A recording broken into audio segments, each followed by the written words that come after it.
যে রাইট লাংসের যে bronchus, principal ব্রঙ্কাসটা এটা ভার্টিক্যাল হয়, শর্ট আর্ম ভার্টিক্যাল। এটা অ্যানাটমিক কোশ্চেন ছিল, ঠিক আছে? এবং এটা আরেকটু উপরে হওয়ার কারণে শর্টার। কেন শর্টার এখন বুঝছো? বুঝো নাই? টাকা দেওয়ার কারণ স্টমাক তো সলিড অর্গান না, সে খাবার না থাকলে চুপসায় যায়, কিন্তু লিভার তো হচ্ছে সলিড অর্গান না, তাহলে সে ধাক্কা দেয় উপরে, তাহলে সে ট্রাকের দিকে আরেকটু চলে গেল না, তাহলে অল্প দূরত্ব অতিক্রম করলে তো রাইট ব্রঙ্কাসটা ঢুকে যাচ্ছে, তো লেফট ব্রঙ্কাস কি ঢুকতে পারবে? হয়ে যার কারণে রাইট লাং বাতাসও আগে ঢুকে, অর্গানিজমও আগে ঢুকে, ঠিক আছে না? অ্যাসপিরেশন নিউমোনিয়া বেশি হয় রাইট লাংস, এটি ইম্পর্টেন্ট মেডিসিনের জন্য, ঠিক আছে? Aspiration pneumonia think first right lung, এখানে বেশি আগে চলে যাওয়ার চান্স থাকে, ঠিক আছে?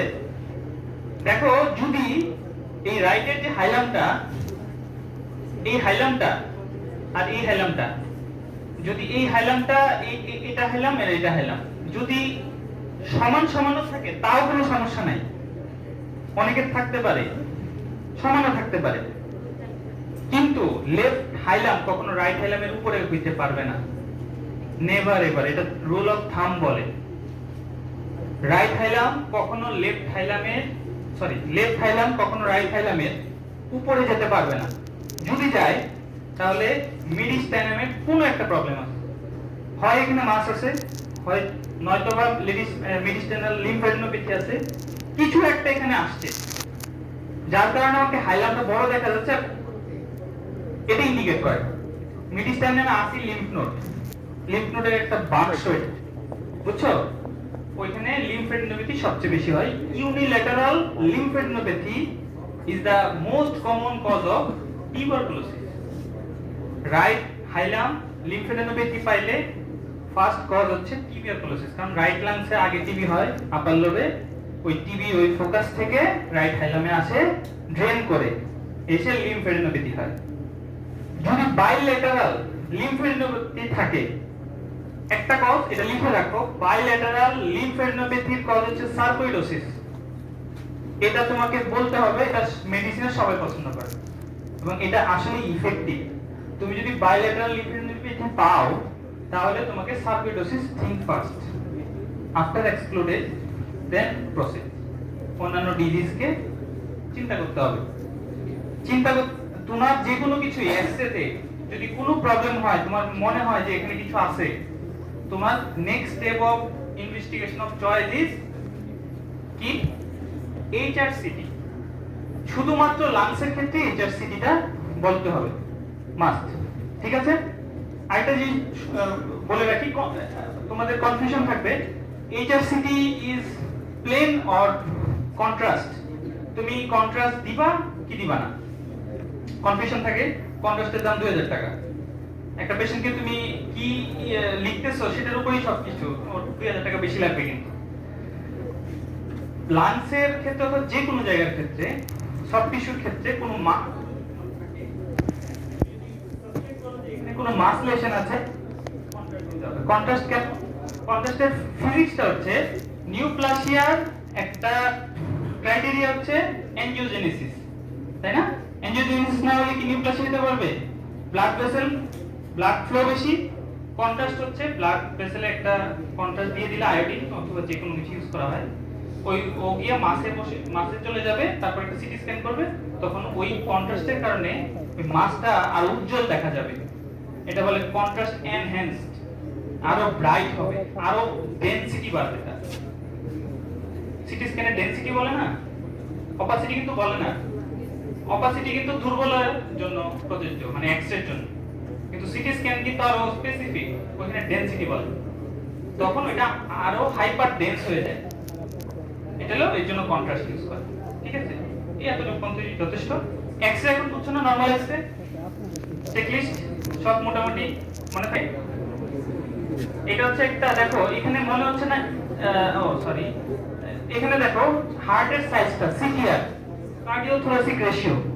এটা তোমার ইম্পর্টেন্ট হচ্ছে, তোমরা পালমোনারি ইডিমা অথবা কার্ডিয়াক লেফট ভেন্ট্রিকুলার ফেলিওর এগুলো পড়ছো, এগুলোতে সব জায়গায় পাইছো কার্লি বি লাইন, একটা কথা পাইছো ব্যাটউইং অ্যাপিয়ারেন্স, আরেকটা কথা পাইছো কার্ডিওমেগালি, তিনটা কথা পাইছো। এই তিনটাই এক্সরেতে আসে এবং এক্সরে দেখে ডায়াগনোসিস হয়, সাথে হচ্ছে অসকালটেটরি ফাইন্ডিংস হচ্ছে ট্র্যাকেল। বায়োল্যাটারাল বেসাল ক্রিপিটেশন হচ্ছে pulmonary oedema due to left ventricular failure এর শিউরের সাইন, এটা দেখে পরবর্তী ট্রিটমেন্টে যাওয়া হয়। কার্ডিও সিটিআর রেশিও বলে, সিটিআর মিন্স, সিটিআর লিখে রাখো সবাই, কার্ডিও থোরাসিক রেশিও, সিটিআর। তোমাকে যদি বলে যে এটাতে তোমার কার্ডিওমেগালি বললা, যুক্তি কি, কিভাবে বুঝলা? তোমরা তো সব জেনেই যাবা যে এক্সটা হচ্ছে লেফট ভেন্ট্রিকুলার হাইপারট্রফি। এটা না জেনে তোমরা একজনও ঢুকবে না পরীক্ষা হলে, কারণ এটা আমরা বলে দিব, কিন্তু ওইখানে পরবর্তী কোশ্চেনগুলো তো আমরা বলে দিব না, এই কোশ্চেনের আনসার তোমাদেরই দিতে হবে। তো এখন সিটিআর বলতে হবে তোমাদের যে কার্ডিওথোরাসিক রেশিও বাড়ে। সিটিআর ফুল মিনিংস হচ্ছে, সিটিআর বলা যাবে না কারণ প্রফগুলোতে কখনো শর্ট টার্ম ইউজ করা যায় না, ফুল টার্ম ইউজ করতে হবে, ঠিক আছে? কার্ডিওথোরাসিক রেশিও, কার্ডিওথোরাসিক রেশিওটা হচ্ছে, এটা হচ্ছে একটা প্লুরাল এন্ড জায়গা, মানে লাংসের লাস্ট অংশ, ঠিক আছে? এটা তার মিডিয়াল, এটা তার ল্যাটারাল, ঠিক আছে না? এটা যদি মিডিয়াল হয়, মিডিয়াল বর্ডার, এটা ল্যাটারাল বর্ডার না লাংসের, রাইট লাংসের জন্য, ঠিক আছে? এটা একটা বর্ডার, এটা একটা ল্যাটারাল বর্ডার লেফট লাংসের জন্য, ঠিক আছে? আমি কি মানে বুঝতেছ না? জি স্যার।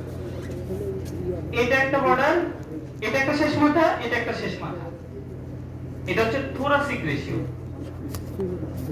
আমি বলতেছি কি, সিটিআর রেশিও মানে অনুপাত, কার্ডিও মানে হার্ট, টি তে কি থোরাসিক। আমি এখন থোরাসিকের কথা বলতেছি, তুমি কম্পেয়ার করবা টোটাল থোরাক্সের সাথে, থোরাক্সের ট্রান্সভার্স ডায়ামিটারের সাথে হার্টের ট্রান্সভার্স ডায়ামিটার কত পার্সেন্ট, এটা বলে সিটিআর, ঠিক আছে? তুমি লক্ষ্য করো এখান থেকে এখানে যে দূরত্ব, এর মধ্যে সবচেয়ে বেশি জায়গা লাংস বেশি জায়গা নিছে না হার্ট বেশি জায়গা নিছে? চোখে লাগে না? লাগতেছে? যদি এটা অল্টার হয়ে যায়, হার্ট অনেক বড় জায়গা নিচ্ছে আর লাংস নিচ্ছে কম, তখন এটা কার্ডিওমেগালি, সিটিআর রেশিও ইনক্রিজ। এটা কিন্তু কেউ স্কেল দিয়ে মাপে না, সবাই বলে যে 0.5%, ঠিক আছে? কিন্তু এটা কেউ স্কেল দিয়ে মাপে না, চোখের দেখা, তোমার চোখেই ভাসতেছে। এবং এটা সবচেয়ে, এটা তুমি এখন প্রশ্ন করতে পারো, স্যার আমি এই লেভেলে দেখবো না এই লেভেলে দেখবো, তাই না? অ্যাপেক্স লেভেলে দেখবে, অ্যাপেক্স দেখতে হবে। অ্যাপেক্স যে লেভেলে, এই লেভেলে এখান থেকে এতটুকু, কি বলি নাই, নাম দেখতে হবে পেশেন্টের, বয়স দেখতে হবে, আইডি দেখতে হবে ফার্স্ট, দেন এটা পিএ ভিউ না এপি ভিউ ওইটা বুঝতে হবে। থার্ড হচ্ছে রাইট এন্ড লেফট, এই রিমার্কগুলো তোমার চোখে ভাসতে হবে। যদিও তুমি হাত দিয়ে আলাদা করে ফেলতে পারতেছো, কিন্তু তুমি লেফট কোনটা রাইট কোনটা এই রিমার্কগুলো তোমার চোখে লাগতে হবে। এটা সবার আগে চোখে পড়তে হবে, তারপর অন্য রিডিংগুলো পড়তে হবে। এখন কথা হচ্ছে এখানে দেখো হাতটা কি বড় মনে হচ্ছে না কার্ডিওমেগালি, কিন্তু এটা কিন্তু কার্ডিওমেগালি না। কেন? কারণ এটা এপি ভিউ, এটা পিএ ভিউ না, আনসার হচ্ছে এটা, ঠিক না? তাহলে কিন্তু আনসার শেষ এখান থেকে, বলা হয় না। এটা হচ্ছে পালমোনারি ট্রাঙ্ক, সাদাটা দেখতেছো না? দেখছো? হাইলাম থেকে বেরোছে কিন্তু, দেখছো? দেখা যাচ্ছে? সবাই দেখছো? এটা হাইলাম, এটা একটা হাইলাম, তাই না? এই দুইটা হাইলাম না? এটা কিন্তু সাদা, দেখছো? সাদা একেবারে এতটুকু পর্যন্ত, এতটুকু পর্যন্ত, এতটুকু, এই যে সাদা সাদা, এগুলো সব হচ্ছে pulmonary trunk, non bronchial artery. Pulmonary artery, pulmonary artery কিন্তু লাংসের সবচেয়ে বেশি ব্লাড নিয়ে যায়, মোর দেন ব্রঙ্কিয়াল আর্টারি। সুতরাং আমরা সাদা সাদা যা পাবো এমন লাইনের মতো, হ্যাঁ, এগুলো সব হচ্ছে পালমোনারি আর্টারি, ভেনাস ব্লাড, ঠিক আছে? এটা হলো এপিভিউ ছিল। এই যে এখানে কম্পেয়ার করতে পারো। এই ছবিটা দেওয়ার উদ্দেশ্য হচ্ছে যে এখানে 7টা রিবস কাউন্ট করা যায়, যেটা এখানে করা যায় না। মানে এটা প্রপার ইন্সপিরেশনে করা হয় নাই। ঠিক আছে, দেখো আমি কাউন্ট করি। এটা 1, এটা 2, এটা 3, এটা 4, এটা 5, এটা 6, এটা 7। বুঝছো? এখানে একটা 7 আছে, হ্যাঁ, এটা ভালো বোঝা যাচ্ছে না, কিন্তু এখানে দেখো আবার সেটা পাবা না। এটা 1 2 3 4 5, 5 পর্যন্ত এসে শেষ। 7 এ ঢুকতে পারবা না, 7ই পাবা না তুমি। তাহলে এটা ইন্সপিরেশন প্রপার নেওয়া হয় নাই। ঠিক আছে, এটা হলো কম্পেয়ারের জন্য দিছি। এটা হচ্ছে 10 পয়েন্ট চেকলিস্ট। এটা তোমরা নিতে পারো, তোমাদের কাছে রাখতে পারো পড়ার জন্য, পরীক্ষার আগে দেখার জন্য। এখানে যা আছে আমি সব বাংলায় বলে দিলাম এখন। ঠিক আছে, এখানে সব বলা আছে। এই যে একটা ছবি, এটা কি লাগে? সহজ না? তাহলে এটার ফাইন্ডিং কি হবে, কি বলবা? একজন বলো, মেয়ে বলো। দাঁড়াও, বলো।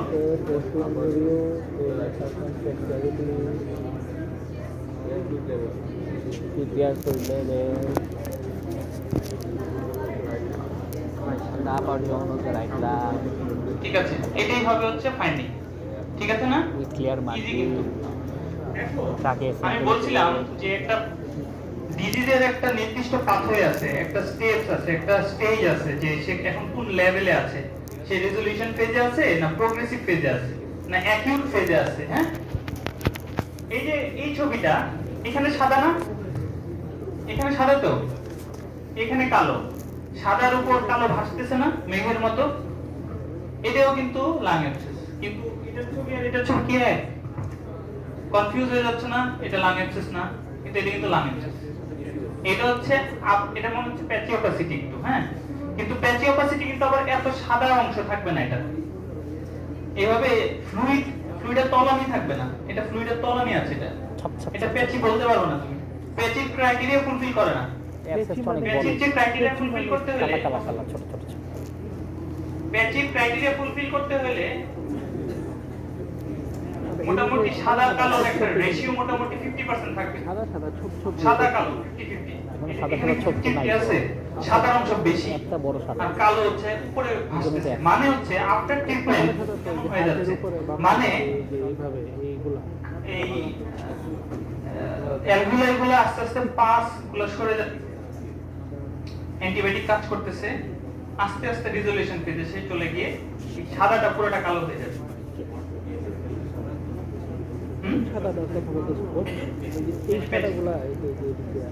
এটা মিলে পেজের সাথে মিলে না, কিন্তু এই ছবি আমরা দিব না। এটা জাস্ট বোঝানোর জন্য বললাম, পরবর্তীতে যেন কনফিউজ না হয়।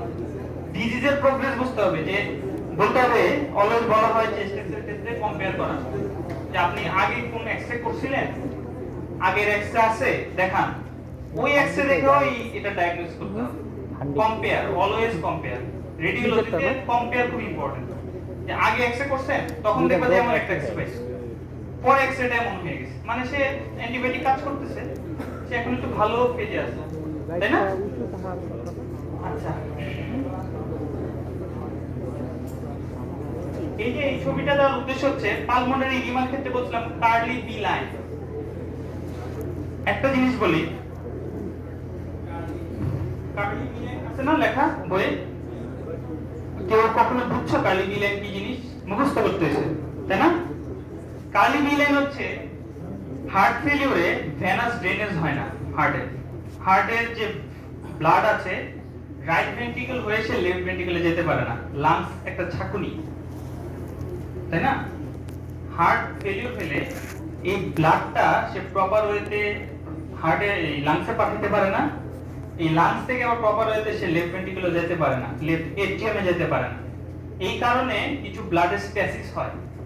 এই ব্লাডের স্ট্যাসিসগুলা লিম্ফেটিক্স থাকে লাংসে। লিম্ফেটিক্সের কাজ হচ্ছে যে কোনো ভেনাস ব্লাড যদি ইডিমেটাস হয়ে যায়, এটাকে ড্রেনেজ করা। ওই দুর্ভাগ্যবশত ওই হার্ট ফেলিউরে ওই লিম্ফেটিকও অবস্ট্রাকশন হয়ে যায়। লিম্ফের ড্রেনেজও কিন্তু আলটিমেটলি হার্ট। টোটাল কনজেশন হয়। কনজেশন মানে স্ট্যাসিস। স্ট্যাসিসের কারণে ওই লিম্ফগুলা দেখা যায়। লিম্ফে পানি জমে, ফিশারে পানি জমে বলছিলাম না, জমতে পারে। এই পানি জমলে এমনই আসবে, সাদা সাদা। দেখো এই যে সাদা লাইনগুলো দেখছো, হ্যাঁ, এবং লাংসের সেটা ল্যাটারালি থাকে অলরেডি। রাইট এবং লেফট লাংয়ের এই ল্যাটারালি এই ছবিগুলো থাকে, এগুলো বলে কার্লিপি লাইন, সাদা সাদা হরাইজন্টাল লাইন। কার্লিপি লাইনও আছে, বি লাইনটা ইম্পর্টেন্ট, পালমোনারি এডিমাতে স্পেসিফিক। এটাকে বলে কার্লিপি লাইন। এটা তোমাদের আপাতত না ভালো না পারলে হবে। এই যে দেখো একটা ছবি, এটা কি বলো তো?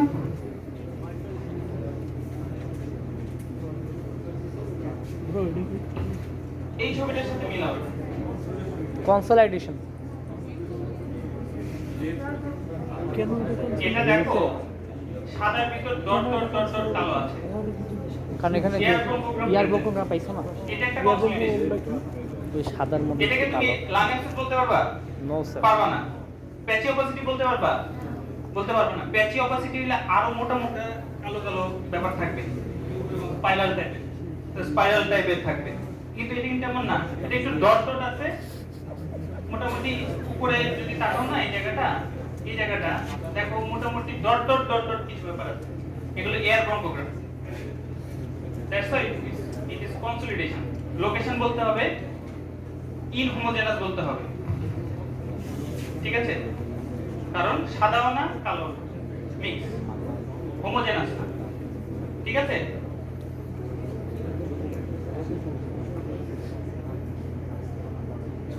এটা কি বলতো?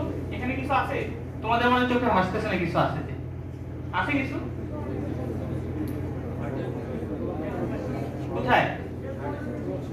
এই ছবিটা দেওয়ার উদ্দেশ্য হচ্ছে সিলোটি সাইনটাকে তোমরা চিনো কিনা।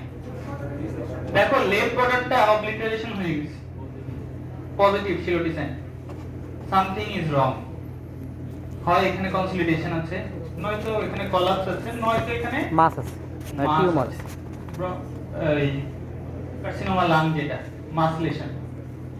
সুতরাং সিলোটি সাইন পজিটিভ মানে লেফট ভেন্ট্রিকলের এই বর্ডারটা বোঝা যাচ্ছে না এই এরিয়াতে এসে, ঠিক আছে? এখানে লিঙ্গুলা থাকে, লিঙ্গুলা মানে রাইট লাংসের যে মিডল লোব, এটা রিপ্রেজেন্ট করে লেফট লাংসের লিঙ্গুলা, বুঝছো? এই লিঙ্গুলাতে তার একটা কনসলিডেশন আছে মনে হচ্ছে। এটা সিটি স্ক্যান করে পরবর্তী ইভালুয়েশন করতে হবে এবং অ্যান্টিবায়োটিক ট্রিটমেন্ট। এটা কি বলতো? এটা কিন্তু প্যাচি, এটা কিন্তু রাইট লাং। অনেক সময় কিন্তু লাংসের পার্থক্যের কারণে ডায়াগনোসিস চেঞ্জ হয়ে যায়। টিউবারকুলোস। রাইট লাং লো, আগে লাং। লাং ছাড়া তুমি যদি আগে লো বলো তাহলে তো যে কোনো লাংয়ে বোঝাবে। রাইট লাং এর আপার লো থাকলে তুমি টিবি কে ফার্স্ট ডায়াগনোসিস বলবা, আনটিল আদারওয়াইজ প্রুভ, ঠিক আছে? এটা যেটাই থাকুক। এখন যদি লাং অ্যাবসেস থাকে, ওই লাং, আমি বলছি না লাং অ্যাবসেসের কিন্তু একটা ইম্পর্টেন্ট ডিডি হচ্ছে TB, active TB. Lung abscess হলে ওই জায়গায় আপার রাইট আপার লোবে যদি একটা লাং অ্যাবসেস থাকে, অ্যাক্টিভ টিবি ইন্ডিকেট করে, বুঝছো? মানে অ্যাক্টিভ টিবি মানে কি? কন্টাজিয়াস, মানে ওর কাছ থেকে আরেকজন পেয়ে যাবে ড্রপলেটের মাধ্যমে, এয়ার ড্রপলেট। হ্যাঁ, তো এটা কিন্তু একটা এই টিউবারকুলোসিস রাইট লাংসের আপার জোন, এই এক্সেটাও থাকবে এবার, বুঝছো? সেম এক্সে না, আমরা তো তোমাদের এক্সে দেখাবো, আমি শুধু ধারণা দিচ্ছি এইগুলাই থাকবে এখানে, এবং তখন এগুলো বলতে হবে, ঠিক আছে? এটা কি বলতো? এটা আমি পড়াই নাই তোমাদের, কিন্তু তোমাদের কাছে অ্যাবনর্মাল মনে হচ্ছে না? নিউমোথোরাস কোন সাইডে নিউমোথোরাস বলতো? মোরি কি হয়ে বুঝবে জানো? দেখো রাইট ট্রাকিয়া শিফট হয়েছে, মিডিল মেডিস্টামের কন্টেন্ট কি? হার্ট সরে শিফটিং আছে, কি হার্ট সরে গেছে, রাইট বর্ডারকে ধাক্কা হাইপার দিচ্ছে, ট্রান্সলেশন লাং ফিল পাইছে, দিচ্ছে না? রাইট ভেন্ট্রিকলকে ধাক্কা দিয়ে কিন্তু লেফটে নিয়ে যাচ্ছে প্রায়। আর রাইট লাংসটা দেখো লেফট লাংসের থেকে একটু বড়, মানে ওর স্বাস্থ্য একটু বেশি মনে হচ্ছে, নিচের দিকে মনে হচ্ছে না? একটু বেশি ফোলা, একটু বেশি সোয়েলিং মনে হচ্ছে না? একটু বেশি অ্যাবনরমাল মনে হচ্ছে না? দেখো এই যে এই জায়গাটা এখানেই মেইনলি রাইট লাংসেই হয়েছে। হ্যাঁ, কেন হতে পারে? সিওপিডি পেশেন্টদের কেন হতে পারে? রাপচার অফ এমফাইসেমাটাস বুলা। ঠিক আছে, আর এই যে টাকে শিফটিং আছে, হ্যাঁ, রাইট থেকে লেফটে। হ্যাঁ, এইটা কি বলো? আচ্ছা, তার বইটা পড়ো। বইটা যাবো। এইটা কি কো? বলো এটা কি? Pulmonary oedema. এটা অ্যাকচুয়ালি পালমোনারি এডিমিয়ার ইয়ে না, এটা হচ্ছে এটা কোর পালমোনারি ডেভেলপ করে গেছে সিওপিডি পেশেন্টের। দেখো এটার দুইটা লাংয়ের ভলিউম অনেক বেশি। কিভাবে বুঝলাম জানো? এই যে পোস্টেরিয়র রিবস আছে না, রাইট বর্ডারটা ওভার মার্ক, পোস্টেরিয়র রিবসের যে ইন্টার রিবসের যে স্পেস, রাইট বর্ডারটা স্ট্রেনিং অনেক বেড়ে গেছে। মানে ক্রনিক এমফাইসেমাটাস চেঞ্জের কারণে লাংসে এত বেশি বাতাস ঢুকছে, হ্যাঁ, যে ইন্ট্রা ভার্টিব্রাল যে স্পেস এটা বাড়ছে, কারণ লাংসে বাতাস বেশি থাকলে স্পেস বেশি লাগবে। এর জন্য এই তোমার রিবস গুলা জায়গা করে দিতে হয়েছে। হ্যাঁ, এটা পোস্টেরিয়র রিবস গুলা দেখে বোঝা যায়। এটা তোমাদের চোখে নাও পড়তে পারে, কিন্তু এই যে এখানে দেখো পালমোনারি আর্টারি বলছিলাম না, কত প্রমিনেন্ট দেখছো? এই পালমোনারি আর্টারিটা অনেক প্রমিনেন্ট, সাদা হয়ে আছে, ওপেক। হ্যাঁ হ্যাঁ, এটা জীবন নাই রিবস হরাইজন্টাল হয়ে আছে, পাগল হয়ে যাবে।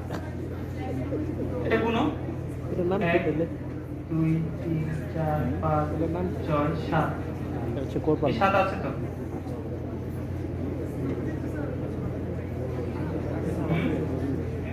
আর হার্টটা একটু টিবুলার আসছে, মানে এটা আর্লি স্টেজে আছে সিওপিডি, বুঝছো? একেবারে টিপিক্যাল না। এবং যেটা লক্ষ্য করা, ফ্ল্যাট ডায়াফ্রাম যেটা বলে সিওপিডি, দুইটা ডায়াফ্রাম মোটামুটি কাছাকাছি এবং ফ্ল্যাট। এই কার্ভেচারটা তো নাই, দেখো এই দিকে দেখো, দেখছো? পোস্টোফ্রেনিক অ্যাঙ্গেলের কার্ভেচার কিন্তু এরকম নাই, ফ্ল্যাট হয়ে যাচ্ছে আস্তে আস্তে। মানে আর্লি স্টেজ, আমি তোমাকে আগে বলছি সিওপিডি স্টেজ আছে, একেবারে অ্যাডভান্স স্টেজে না আসলে সবগুলো ফাইটিং পাবা না, তাই না? এটা দেখানোর জন্য, এটা থাকবে না। এটা কি বলো তো? এটা একটা পিএফি, কার্ডিওমেগালি। কার্ডিওমেগালি। হার্ট অনেক বড় না? সিটিআর বার্স। এটা কি? এটা এটা এটা হ্যাঁ হ্যাঁ, এটা হচ্ছে mitral valve prosthesis, metallic mitral valve prosthesis. তার মাইট্রাল ভালভুলার ডিজিজ ছিল, এর থেকে একটা ভালভ অপারেশন করে ওপেন হার্ট সার্জারি করে ওই ভালভটাকে দেখা যাচ্ছে মেটালিক ভালভ। তাহলে মাইট্রাল এরিয়া কোনটা বুঝতে পারছো? এই ছবিটার উদ্দেশ্য ছিল যে মাইট্রাল ভালভ কই থাকে এটা দেখা। বুঝো নাই? বুঝো নাই?